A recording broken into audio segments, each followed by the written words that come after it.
ఓం నమో వెంకటేశాయ. శ్రీ విష్ణు సహస్రనామ మాధుర్యం అనే ఈ ధారావాహిక శీర్షిక 41వ ఘట్టాన్ని దాటి 42లోకి వెళ్ళబోతోంది. దీనికి మీ అందరి ప్రోత్సాహము, ఆదర అభిమానాలు మాత్రమే కారణం.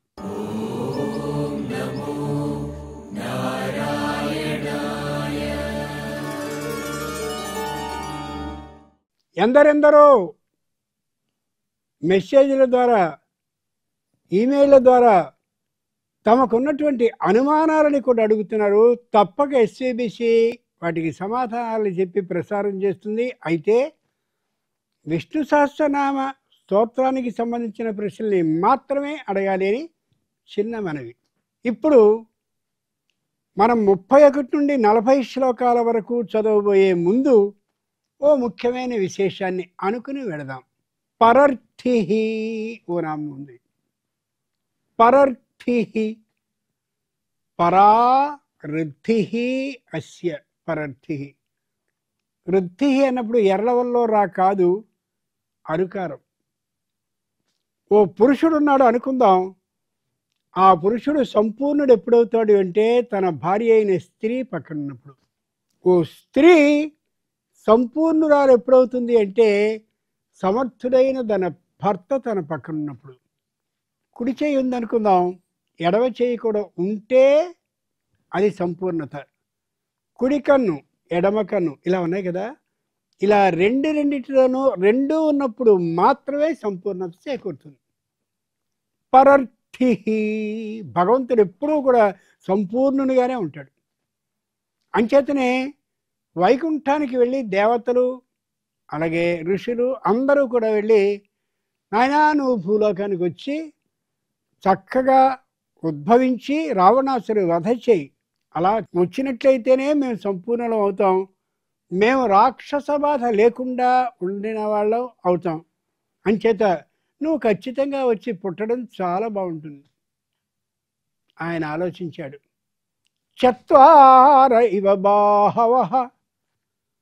అలాగేనయ్యా, మహావిష్ణువుకి 4 చేతులు ఎలా ఉంటాయో అలా 4 చేతులలాగా నేను కాక మరో ముగ్గురిని కలుపుకొని 4 రూపాలతో లోకానికి వస్తాను అన్నాడు. అంతే కదా శ్రీమద్ రామాయణంలో ఉంది. మరి సీతమ్మ ఎందుకు వచ్చింది? అది ఆలోచించాలి. పరిపూర్ణుడు పురుషుడు కావాలి అంటే స్త్రీ ఉండాలి. పరిపూర్ణురాలు స్త్రీ కావాలి అంటే పురుషుడు ఉండాలి. మీరు మీ పిల్లలకి ఇలా తెలియచేస్తూ ఉంటే అమాంతంగా సంచి పుచ్చుకుని పుట్టింటికి వెళ్ళిపోదాం, ఇట్లాంటి దౌర్భాగ్యపు ఆలోచనలు రావు. ఈవేళ 11ంటికి మళ్ళీ రేపు పొద్దున 9ంటికి ఇలాంటి వాటిని చూస్తే ఖచ్చితంగా తొందరగా వెళ్ళిపోదామనే ఆలోచన వస్తుంది. వేళ జరుగుతున్న దౌర్భాగ్యం అదే. మనం చెప్పకపోవడం, వాళ్ళు ఈ విధమైన అవగాహన వాళ్ళకి లేకపోవడం. పరర్థి పరమేశ్వరుడు సంపూర్ణుడు కాబట్టి ఏం చేశాడు ఆయన, నేను ఇలా వెళ్ళదలుచుకున్నానే మాటను ఆవిడతో చెప్పరా. నిజమైనటువంటి పురుషుడు చెప్పక్కర్లేదు, భార్య గ్రహించుకోవాలి. ఏమిటలా ఉన్నారు, ఏదైనా ఇబ్బంది జరిగిందా అని అడిగేలా ఉన్నది భార్య. మీ బతుకు ఎప్పుడు అలాగే ఉంటూ ఉంటాయిలే అందనుకోండి, అది భార్య కాదు, గుర్తుంచుకోవాలి. ఈ రెండవ తీరువే మనం ఇవాళ చూస్తున్నాం. వద్దు. అంచేత సీతాదేవి లక్ష్మీదేవి పుట్టాలని అనుకుని, నువ్వు ఏ కష్టపడుతున్నావో అది నాకు హృదయంలో ఉన్న నాకు తెలిసింది కాబట్టి నేను వెళ్ళిపోతున్నాను అని వెళ్ళి వేదవతి రూపంగా భూలోకంలో పుట్టి రావణాసురుని వధించడానికి కావలసిన ఏర్పాటుని చేసి ఆవిడ పైకి వచ్చింది. పరర్థి. అంతేకాదు రామావతారం ముగిసేంత వరకు కూడా ఉండనే ఉంది. అది భగవంతుడు సంపూర్ణుడు అని చెప్పడానికి. పోనీ త్రేతాయుగంలో అలా జరిగింది. తర్వాతదైనటువంటి ద్వాపరికానికి రండి, కృష్ణుడు మామూలుగా పుట్టాడు, మళ్ళీ ఆవిడ రుక్మిణీదేవిగా పుట్టింది. రుక్మిణీ కృష్ణ జన్మని. నువ్వెందుకయ్యా ఇలా వచ్చావు ఆయన అడగల. నువ్వెందుకయ్యా నువ్వు ఒక్కడవే పుడతావా అని ఈవిడ అడగల. ఎందుకని? సంపూర్ణుడు కావాలి అంటే ఇద్దరూ కలిసి ఉండాలి. మళ్ళీ కలియుగం వచ్చింది. కలవు వెంకటనాయక. ఈయన ఒక్కడే పుట్టొచ్చుగా.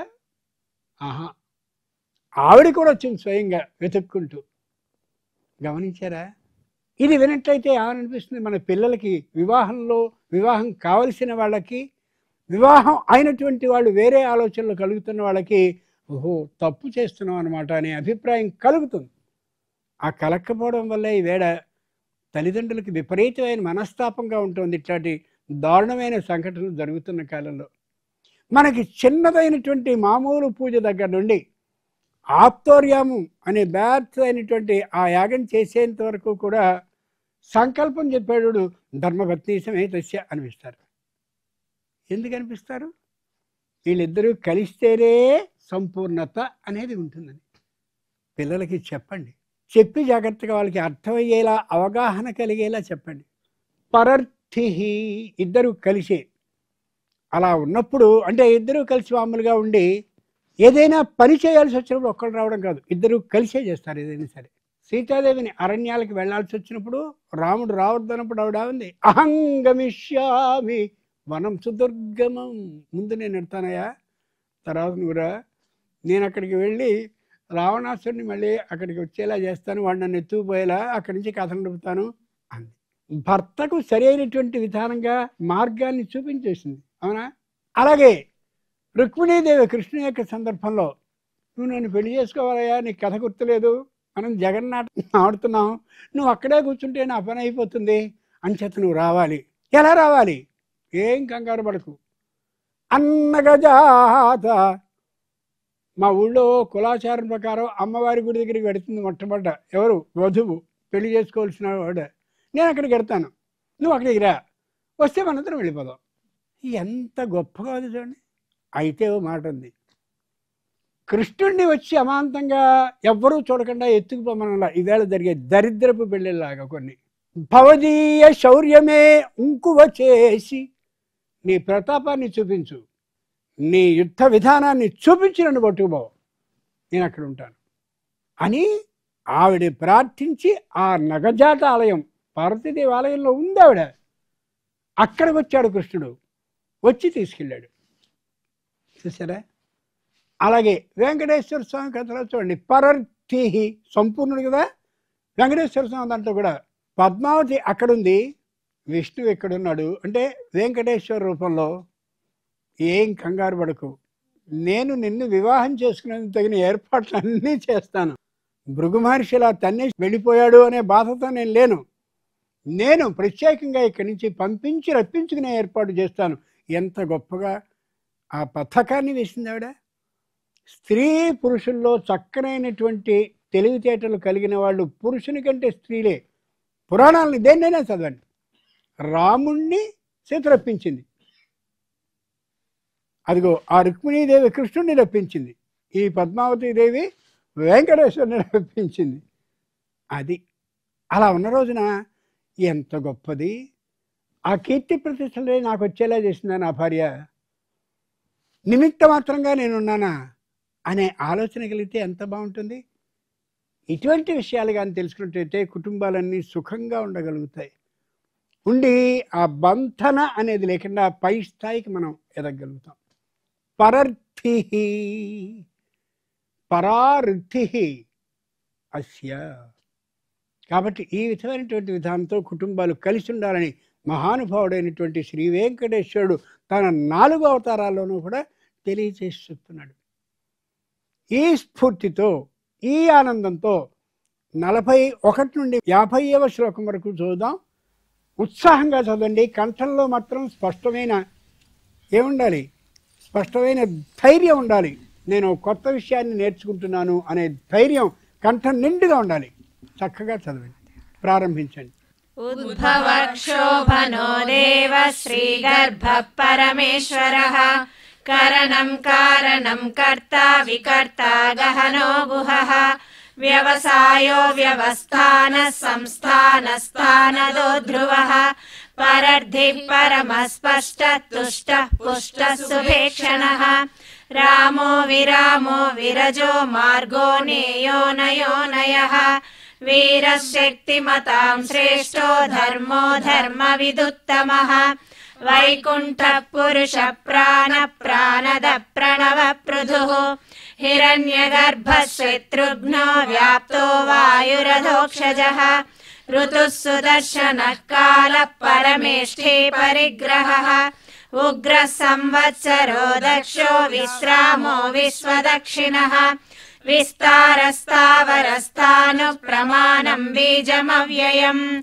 అర్థోనర్థో మహాకోశో మహాభోగో మహాధనః అనిర్విన్నస్పవిష్టోర్భూధర్మయూపో మహామఖః నక్షత్రనేమిర్నక్షత్రీ క్షమః క్షామः సమీహనः యజ్ఞయుజ్యో మహేజ్యశ్చ క్రతుః సత్రం సతాంగతిః సర్వదర్శీ విముక్తాత్మా సర్వజ్ఞో జ్ఞానముత్తమం సువ్రతః సుముఖः సూక్ష్మः సుఘోషः సుఖదः సుహృద్ మనోహరోజితక్రోధో వీరబాహుర్విదారణः స్వాపనः స్వవశో వ్యాపీ నైకాత్మా నైకకర్మకృత్ వత్సరో వత్సలో వత్సీ రత్నగర్భో ధనేశ్వరः ఋతు సుదర్శన కాలః. కాలహ అనే పేరు ఇందులో, అవునా? కాలహ అనే మాటకి యముడు అనే అర్థం కూడా ఉంది. కానీ ఒకే పదానికి అనేకమైనటువంటి అర్థాలు ఉంటాయి. విష్ణు సహస్రనామే కాదు, ఏ దైవ స్తోత్రాన్ని చూసినప్పటికీ కూడా ఒక పదానికి ఒకే అర్థం అనేదే మనం అనుకునేటటువంటిది అయితే 1000 నామాలకి 1000 అర్థాలే రావాలి.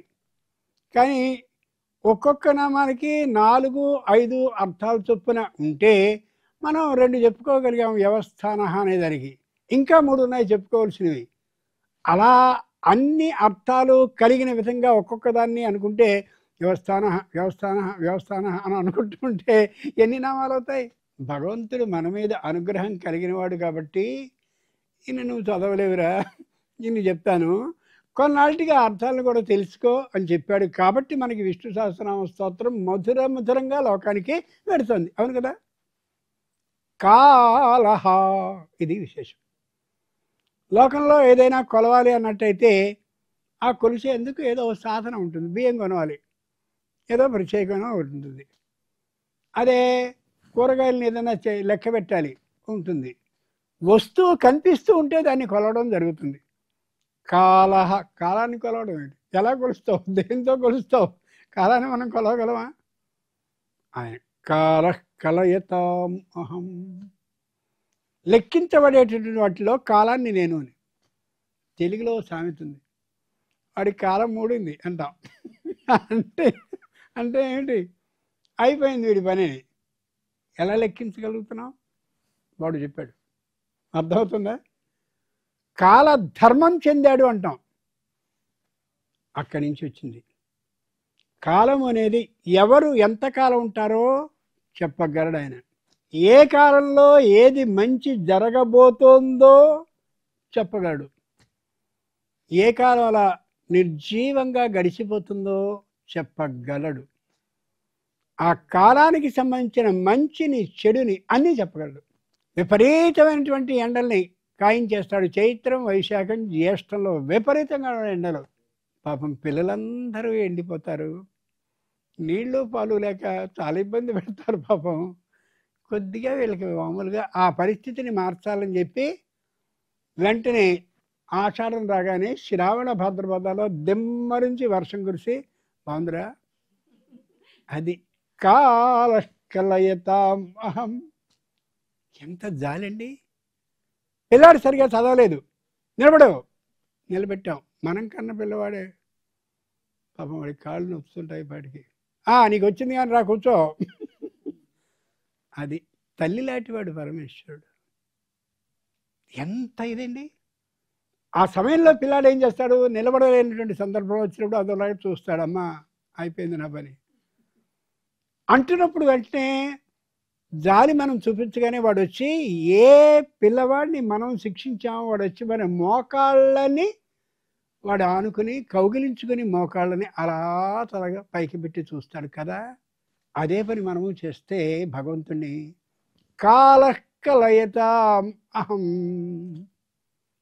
కాలం ఇలా ఉందా, నాకు చాలా ఇబ్బంది పడుతున్నాను, నేను కొద్దిగా రక్షించి నాకు మనోధైర్యాన్ని ఇప్పించు అన్నపుట్ట వెనక్కండి. ఋతు సుదర్శన కాల, ఆయన ఎలా గర్విస్తాడు? సుదర్శన. వచ్చావా? చూసుకో. ఎంత గొప్పవాడండి. సుదర్శనం ఇప్పిస్తాడు. శిశువాడు ఉన్నాడు, వాడు అనుకున్నాడు ఈ చేతిలో చక్రం నన్ను చంపేస్తుంది, అలాగే చంపేశాడు. అర్థమైందే? మనం వెళ్ళి ఈ కష్టంలో నేనున్నాను అని కానీ మనం ప్రార్థించాల్సిన తీరులో ప్రార్థిస్తే సుదర్శన. సుదర్శనం అంటే అందరినీ నరికేసే చక్రం అని కాదు అర్థం. మన ఆలోచనకి అనుగుణంగా కనిపింపచేసేటటువంటి ఆయుధం ఏదంటే సుదర్శనం. కాబట్టి మనం చక్రాన్ని చూసినప్పుడు నాకు అమోఘమైనటువంటి దర్శనాన్ని ఇస్తుంది కాబట్టి నాకు మంచి రోజులు ఉన్నాయని అర్థమవుతుంది అనే తీరుగా మనం ఆ విధమైన ప్రవర్తనని మార్చుకోగలగాలి. ఎంత గొప్ప మాట అది. కాలః కలయతాం అహం. మామూలుగా మనుషులు పోతూ ఉంటారు, ఆ పోవడం గొప్ప కాదు. గుర్తింపు కలిగినటువంటి ఆ పోవడం ఏదైతే ఉందో అది గొప్ప. గుర్తింపు కలగడం అంటే అంత అధికారం ఇంత సంపద కాదు. ఆయన్ని చూసి మనం నేర్చుకోవాలండి. అన్నమయ్యని చూసి నేర్చుకోవాలండి. మనం రోజు ఎన్ని మెట్లు ఎక్కి, ఏది వేసంకాలం, వర్షకాలం, శీతకాలం, మరో కాలం.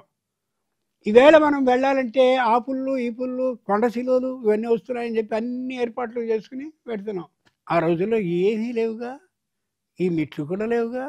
అలా వెళ్ళి అక్కడికి వెళ్ళి కేవలం తన పని భగవత్ ధ్యానం మాత్రమే అనుకున్నాడు. కాబట్టే ఆయన గురించి ఎవరు సిఫార్సు చేయక్కర్లేకుండా ఇప్పటికీ ఆ సంకీర్తనల్ని గానం చేసుకుంటూనే ఉన్నాం. ఎప్పటికీ గానం చేయబడుతూనే ఉంటాయి. దానికి ఆయన ఆనందపడుతూ ఉంటాడు కూడా. అర్థమవుతుందా? కాలకలయతాం అహం. ఆయనకి శాశ్వత కాలం వచ్చింది. భగవంతుడి దగ్గర శాశ్వతంగా ఉండేటువంటి విధానం వచ్చింది.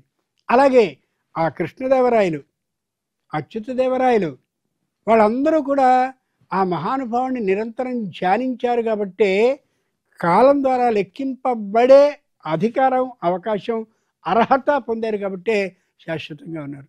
అది నిజమైనటువంటి అర్చన. కొన్ని వేల రూపాయల పువ్వులను తెచ్చి, కొన్ని బ్రహ్మాండమైన పుష్పాలని వీటిని పాటు అరటిపళ్ళని తెచ్చి, అది కాదు. భగవంతుడు వాటికి ఇష్టపడడు. ఆయన ఇష్టపడే దేనికి? ఈ విధమైనటువంటి ఆ సుదర్శన విధంగా మన కళ్ళు కనిపించేలాగా మనం ఆయన అర్చించినట్టయితే దానికి ఆయన ఆనందపడతాడు. తత్వాన్ని తెలుసుకోవాలి.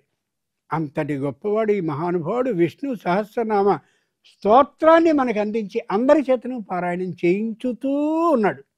గమనించారు కదా? ఇప్పుడు ఈ స్ఫూర్తితో మళ్ళీ వెనక్కి వెళదాం. మనం 31 నుండి 40వ శ్లోకం వరకు చదువుతూ మరింకో కొత్త విశేషాన్ని అనుకుందాం.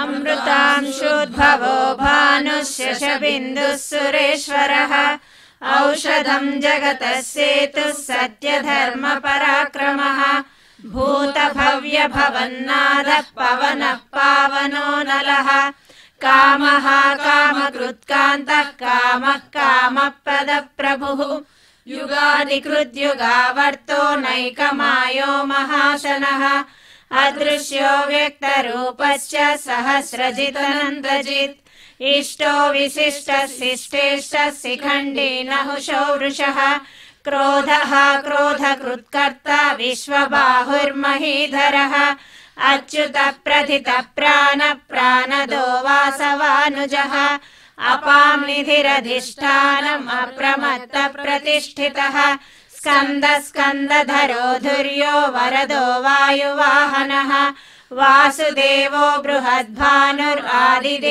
పురందరః అశోకస్తారణస్తారः శూరः శౌరిర్జనేశ్వరः అనుకూలస్య తావర్తః పద్మీ పద్మనిభేక్షణः పద్మనాభోరవిందాక్ష పద్మగర్భः శరీరభృత్ మహర్షిరుద్ధో రుద్ధాత్మా మహాక్షో గరుడధ్వజః అతులశరభో భీమః సమయజ్ఞో హవిర్హరిః సర్వలక్షణలక్షణ్యో లక్ష్మీవాన్ సమితింజయః విక్షరో రోహితో మార్గో హేతుర్దామోదరः సహః మహీధరో మహాభాగో వేగవానమితోషణః అనుకూలశ్చతావర్తః.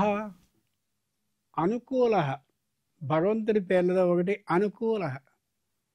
అనుకూలంగా ఉండేవాడని అంటే మనం ఏదనుకుంటే దానికి అలాగే అంటుంటాడు. చాలా తెలివితేటలు కలిగిన వాడు. రావణాసురుడు వచ్చాడు, రాముడు సీత లక్ష్మణుడు కనిపించారు, ముగ్గురు పర్ణశాలలో. అబ్బో సీతమ్మని ఎత్తుకుపోదాం. అలాగేనయ్యా, ఎవరు? శ్రీ మహావిష్ణువు. అలాగే పట్టుకుపో, ఎందుకని నీకు కావాల్సింది ఉంది అవతల, చెయ్యి. వెంటనే మారీచుడు అనేటటువంటి వాడిని పిలిచాడు. రేయ్, నువ్వు లేడీ వేషం వేయి. మొదట్లో నేను వేయనన్నాడు. అనేసరికి కాదు, నువ్వేమైనా చేయాల్సిందే, నా దగ్గర ఉద్యోగం ఇరువు. అనుకూల. అప్పుడు మారీచుడు ఆలోచించాడు, ఏం చేస్తే మంచిదని. అనుకూలంగా ఆలోచించాడు, వీడికి పోవడానికే. ఆలోచించారా? సీతాదేవి ఆలోచించింది, వీడి ద్వారా నేను అక్కడికి ఎత్తుకుపోబడాలి. వీడి లంకానగరానికి వచ్చాడు, రాముడంతటి వాని భార్యని కూడా ఎత్తుకుపోయిన దుర్మార్గుడనే ఆ వంకని రావణాసురుని మీద పెట్టి నా భర్త వాడిని చంపాలి, లంకానగరంలో ఉండే రాక్షసుల మొత్తాన్ని. అంచేత ఖచ్చితంగా వాడి ఆలోచనకి అనుకూలంగా ఉండాల్సింది ఈవిడ. అప్పటి వరకు ఎవరి ఆలోచనలకు అనుకూలంగా ఉంది? రాముడు ఆలోచనలకు అనుకూలంగా ఉంది. ఇప్పుడు ఆలోచన అటు తిరిగింది కదా. అలాగే రావణాసురుడు మామూలుగా అక్కడ కూర్చుని వాడు సన్యాసి వేషాన్ని వేసుకున్నాడు. అనుకూల. లోకంలో మోసం చేయడానికి మంచి వేషం ఏది? సన్యాసి వేషం అని ఆ రోజుల్లో చెప్పేశాడు శ్రీమద్ రామాయణంలో. అందరు అలా ఉండరు, మనం గమనించుకోవాలి, ఈయన సన్యాసేనా కాదా, అర్థమైందా? బాగా ఆలోచించుకోగలగాలి. భారతంలో కూడా ధర్మరాజు విరాటరాజు కొలువులోకి చేరబోయేటప్పుడు నన్ను ఆయన లోపలికి తీసుకోవాలంటే ఏ వేషం వేసుకుంటే మంచిదని చెప్పి సన్యాసి వేషం వేసుకున్నాడు ఆయన. అలాంటి సన్యాసులందరూ దొంగలు అన్నం చాలా పొరపాటు. మహానుభావులు ఇప్పటికీ సాక్షాత్తు నడిచే దైవాల్లో ఉండేటటువంటి వాళ్ళు ఉన్నారు. ఇంకేత సన్యాసి అనేవారు ఎవరన్నా కనిపిస్తే ఎంత అనుష్ఠానాన్ని చేస్తున్నారు, నిరంతరం ఆయన దైవధ్యానాన్ని ఎంత చేస్తున్నారు అనేదాన్ని గమనించాలి. అసలు నిజంగా స్వామివారికి నేను తీరుబడే లేదండి అంటే సంతోషం, అర్థమైంది మాకు. అర్థమైందా? లేదండి అసలు అనుష్ఠానంలో ఖాళీ లేదు అంటే అది అర్థం వేరు. అనుష్ఠాన బలాదేవ. ఎవరు ఎంత అనుష్ఠానాన్ని చేస్తారో దాన్ని బట్టి వారిలో శక్తి అంతగా ఎదుగుతూ ఉంటుంది. అనుకూల. వెంటనే అనుకూలుడు కదా, రావణాసురుడి ఆలోచనకి అనుగుణంగానే సీతాదేవి ఆలోచించి, అలాగే నువ్వు నేను ఎత్తుకుపోతా అన్నావుగా, నిన్నే అనుసరించి నీ విధంగానే ఆలోచిస్తాను ఆవిడ అనుకుంది. వెంటనే మారీచుడు పరిగెత్తాడు. పరిగెత్తగానే రామచంద్రుడు పరిగెత్తాడు. అమ్మయ్య, వీడు అనుకుంటాడు ఎంత బాగా నా ఆలోచన పాడుతుంది అక్కడ, ఎంత చక్కగానే. ఎందుకని? కాలకలయత వెళ్ళిపోవాలిగా. లోకంలో అంతే, ఎవరైనా దురాలోచన చేస్తే మా భలేగా చేయబోతున్నాను నేను ఇప్పుడు అనుకుంటాడే, అది ఇదే. ఆవిడ పొగరనిగిపోతుంటే నేను ఇలా చేశానంటే అంటుంటాడు. అంతేకాని తర్వాత ఏమవుతుందో వాడికి తెలియదు. వద్దు, హృదయపూర్వకంగా చేయాలంటారు. హృదయంలో ఎవడుంటాడు? భగవంతుడు ఉంటాడు. వద్దురా, తప్పు చేస్తున్నావురా, ఊరుకోయా, నువ్వు ఇలాగే చేస్తుంటావు, చేస్తాను, ఆపే, నేను చేస్తాను. జరిగే పరిణామం ఏదో వాడికి తెలియదు. వెంటనే రావణాసురుడు అక్కడ కూర్చుని, వీడు అడ్డుగా ఉన్నాడే లక్ష్మణస్వామి, వీడు వేస్తా పోతే బాగుండు అని అనుకుంటూ ఉంటే సీతాదేవి ఇదే అనుకూలం కదా, సీతాదేవి అదే అనుకూలం. వాడు ఎత్తుకుపోవాలంటే వీడు అడ్డుగా ఉన్నాడు, ఎలాగా, వీడిని పంపించేస్తే బాగుంటుంది అనుకుని, ఏమయ్యా మారీచుడు అక్కడి నుంచి పెద్దగా అరిచేశాడే, హాసీతే లక్ష్మణేత్యేవం చుక్రోచతు మహాస్వనం. పెద్దగా అరిచి పడిపోయాడు అనిపిస్తున్నాడు ఆయన. వెళ్ళి నువ్వు, నేను వెళ్ళన్నాడు. అనుకూల. రామచంద్రుని ఆలోచనకి అనుకూలంగా ఆలోచిస్తున్నాడు అతను. అటు తిరిగి రావణాసుడు అన్నీ ఆలోచనకి అనుకూలం చేస్తాను చూడు, ఎంత నాటకమో భగవంతుడిది. ఎలా చేస్తావు చూడు, చేతులు అనిపిస్తాను అని. లక్ష్మణస్వామి, రాముడికి ఏదైనా జరిగినట్లయితే నన్ను భారీగా చేసుకుందాం అనుకుంటున్నావా అందాడు. అమ్మయ్య, రామరామ అనుకుంటూ పారిపోయాడు. అనుకూల. చూసావా ఎంత గొప్పవాడనో రావణాసుడు అనుకుంటున్నాడు. అది అనుకూలత అంటే. దుర్మార్గపు ఆలోచనలు మనం చేస్తే భగవంతుడికి మన నాశనమే చావే ఇష్టమైతే పూర్తి అనుకూలంగా ఉంటాడు. సీతాదేవిని అలా ఎత్తుకుపోయాడు. ఎత్తుకుపోయేటప్పుడు ఎవరు సాక్షి ఆధారాలు లేకుండా ఎత్తుకుపోవచ్చుగా. ఆహా, మళ్ళీ సాక్ష్యం ఆధారం ఉండేందుకు ఏర్పాటు చేసి కొన్ని నేల మీద అలా వానరులు 5గురు ఉంటే ఆత్మనా పంచమం దృష్ట్వా సుగ్రీవో వనరాధిప. ఎత్తుకుపోయేవాడు రావణాసురుడు. ఆ రావణాసురుడు తీసుకుపోతున్నాడని సాక్ష్యం చెప్పేందుకుగా సూర్యుని పిలిచి నీ పిత్రుడు అదిగో సుగ్రీవుని పెట్టు అన్నాడు. అంతేకాదు వాయుపుత్రుడైన ఆంజనేయుని పెట్టాడు. ఈ 5గురు కోతులు కాదు, వాళ్ళు 5గురు దేవతలే. అనుకూల. ఇలా ఉంటుంది భగవంతుని నిర్ణయం. లోకంలో పద్ధతి ఉంటూ ఉంటుంది. నీళ్ళని చేప బొమ్మ ఆకారంలో ఉండేటువంటి ఒక గాజు పాత్రలో పోసామనుకోండి, చేపలానే ఉంటుంది. పులి బొమ్మ అలాగే ఉంటుంది. పాము బొమ్మ అలాగే ఉంటుంది. అనుకూల అంటే దానికి సరిపోయేలా ఉంటుంది. భగవంతుడు అంతే. నువ్వు మంచి చేయబోయావు, మంచికి సరిపోయిన ఆలోచనలే చేస్తాడు. నువ్వు చెడు చేసి నాశనాన్ని తెచ్చుకోవాల్సిందని నీ ముఖానే రాసింటే దానికి నువ్వుగానే చేస్తాడు. ఎవరైనా ఈ విష్ణు సహస్రనామాన్ని చెప్పేవాళ్ళు ఉంటే బాగుండు అని మీరు మనసులో అనుకోండి. ఆ పక్కింట్లోనే అద్దెకి దిగుతుంది ఒక ఆవిడ. ఎవరో అమ్మా నేను విష్ణు సహస్రనామాన్ని చెప్దాం అనుకున్నాను, ఎవరో దొరకట్లేదు ఇక్కడని. అబ్బో నేను ఉన్నానుగా, అది అనుకూలం అంటే. తెలిసిందా? గుర్తుంచుకోండి. అటువంటి అనుకూలత భగవంతుడు మనకి కల్పిస్తాడు. అలా కల్పించేలాగా మనం భగవంతుణ్ణి ఆరాధిస్తే, అందుకే కదా ఈవేళ ఈ విష్ణు సహస్రనామ కార్యక్రమం ఇక్కడ ఏర్పాటు చేశాడు పరమేశ్వరుడు.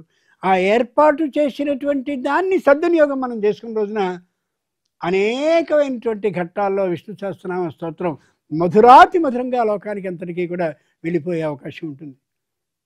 ఈ విధంగా చేయాలి. ఈ విధమైనటువంటి స్ఫూర్తితో మనం ఈ విష్ణు సహస్రనామ మాధుర్యాన్ని లోకం నిండుగా పంచుదాం. ప్రపంచం నిండుగా విష్ణు సహస్ర ధ్వనులను వినిపించేలా చేద్దాం. మైకుల్లో వినిపించడం, టేప్ రికార్డులో వినిపించడం కాదు, మన కంఠాలతో మనం వినిపిద్దాం. అప్పుడు ఉండేటటువంటి ఆ విష్ణు సహస్రనామ శబ్ద తరంగాల వల్ల కలిగే ఆనందాన్ని మనం పొందుదాం. ఓం నమో వెంకటేశాయ.